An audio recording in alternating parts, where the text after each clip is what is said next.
Hai, assalamualaikum warahmatullahi wabarakatuh. Kembali lagi dengan saya Bidan Juju di ngobrol pagi ya. Ngobrol pagi kali ini Bidan Juju akan melanjutkan part sebelumnya, yaitu tentang tumbuh kembang. Tumbuh kembang sekarang dari usia 9 sampai umur 12 bulan. Apa aja sih, poin apa aja sih yang harus kita ketahui sebagai orang tua? Baiklah, bagi yang mampir ke sini tolong subscribe-nya ya. Karena subscribe itu gratis. Baiklah, pada umur 9 bulan itu poin yang harus kita ketahui untuk pemantauan perkembangan bayi kita itu adalah poin yang pertama itu merambat. Jadi pas usia 9 bulan itu bayi kita udah bisa merambat. Merambat itu seperti apa ya, Bu? Dia itu udah mulai mau berdiri. Ya, udah pas 9 bulan ini ya. Nah, pas ceknya kita usia 9 bulan. Anak kita itu udah mulai berdiri. Kalau di sini itu disebutnya jungjungan gitu ya. Jungjungan itu boleh berdiri. Ketika dia itu langsung dia bisa mengucapkan mama, baba, atau disebut babbling. Babbling itu bayi udah mulai mengucapkan ma atau ba. Dia bisa meraih benda kecil seperti kacang. Dia sekarang bisa meraih, asalnya dia hanya meraih bola besar gitu kan, sesuatu yang besar-besar. Nah, ketika usia 9 bulan dia bisa meraih benda sekecil kacang. Jadi dia itu udah bisa memegang seperti ini ya. Dia udah bisa mencari mainan. Dia karena kan udah mulai merambat gitu kan, dia udah bisa mencari mainan tuh. Mainan diacak-acak sama dia. Ketemu lemari ayahnya, bajunya diacak-acak gitu, karena dia kan belajar merambat gitu. Jadi dia mencari mainan dan dijatuhkannya, ya diacak-acak, dari lemari dia keluarin. Nah, itu tuh emang masa pertumbuhannya seperti pada usia 9 bulan, masa perkembangannya maksudnya. Langsung dia bisa bermain tepuk tangan atau ciluk bak. Dia udah mulai bisa tepuk tangan. Dia tepuk tangan, kita ajarin nyanyi kan, pok ame ame gitu kan. Nah, dia udah bisa ngikutin pada usia 9 bulan itu. Langsung dia bisa makan kue biskuit. Dia udah memegang biskuit gitu kan. Dia udah bisa memegangnya pada usia 9 bulan itu. Langsung pas usia 12 bulan, pas 1 tahun, bayi itu udah berdiri, berjalan berpegangan. Kalau bahasa sini mah apai-apaian ya. Dia lewat dinding, dia gini-gini gitu kan. Itu usia 12 bulan. Memegang benda kecil, dia udah bisa memegang benda kecil, meniru kata sederhana seperti mama, papa gitu kan. Dia udah mulai dia udah mulai bisa gitu kan. Ketika mamanya gak ada, mama gitu kan. Mengenal anggota keluarga gitu kan. Dia udah tahu, oh ini kakek loh, ini nenek gitu kan. Itu siapa dek? Kakek gitu kan. Walaupun emang dia belum bisa mengucapkan, tapi dia tahu kalau itu adalah anggota keluarganya. Langsung dia takut pada orang baru. Ketika orang baru mau sini deh gendong orang baru, dia takut.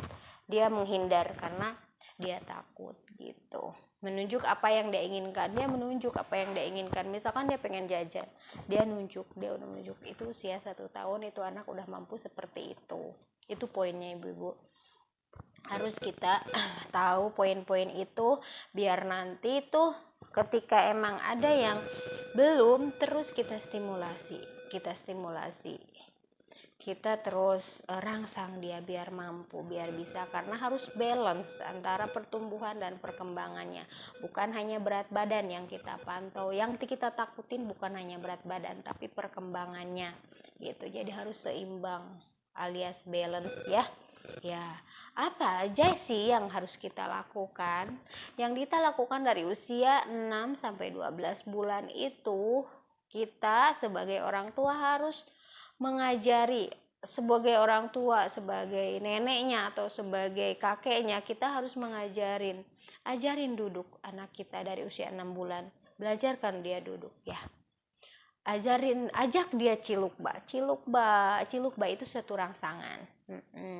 Ajari memegang makanan dan biskuit. Jadi dia memegang makanan, biskuit dia bisa pegang, ajarin. Kalau tidak diajarin, kita selalu suapin terus, itu tidak baik, karena emang harus kita ajarkan kemandirian. Ajarin dia makan biskuit sendiri, memegang benda kecil dengan 2 jari. Dia harus belajar dengan 2 jari dia memegang. Iya, ajari dia berdiri, berjalan, dan berpegangan, karena usia segitu harus udah mulai belajar. Dia berdiri, berjalan, berpegangan. Ajak bicara sesering mungkin. Pokoknya kalau ajak bicara mah sesering mungkin, ajak dia cerita A B C D gitu kan, walaupun dia belum punya kosakata, karena emang dia masih babbling, masih dia hanya berkata mama gitu ya. Ajak dia bicara sesering mungkin, latih mengucapkan mama, papa, mama, papa. Beri mainan yang aman, dipukul-pukul, kayak bola gitu kan, aman ya untuk dipukul-pukul ya. Ya, beri mainan yang aman untuk dipukul-pukul, karena emang dia masanya masa memukul, masa di apa yang di dekat dia itu dia tepok-tepokin.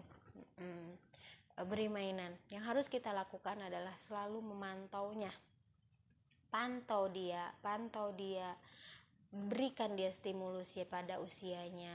Jadi sesuai, ajarin dia pada usianya.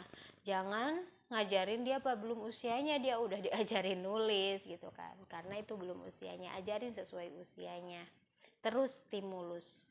Makasih banyak, mohon maaf dari kekurangannya, karena di sini saya juga selain untuk sharing itu, selain untuk orang lain, juga untuk diri saya pribadi, karena saya pun dari masih belajar menjadi orang tua, masih belajar menjadi ibu, karena menjadi orang tua itu sangat luar biasa sekali. Mulai kita harus bisa mendidik anak, harus bisa menstimulusnya dari ABCD-nya gitu kan. Menjadi orang tua itu diuji kesabarannya, diuji segala halnya pokoknya ya. Menjadi orang tua, semangat sebagai orang tua muda, semangat sebagai orang tua yang milenial, yang bisa men-search ilmu dari mana saja, bisa men-search ilmu dari sekarang itu dari Mbah Google, dari YouTube ya. Semangat untuk kita ibu-ibu muda atau emang orang tua yang baru menjadi orang tua gitu kan, karena perubahan menjadi orang tua itu sangat luar biasa sekali. Baiklah, wassalamualaikum warahmatullahi taala wabarakatuh. Sampai jumpa atau sampai ketemu lagi di video selanjutnya.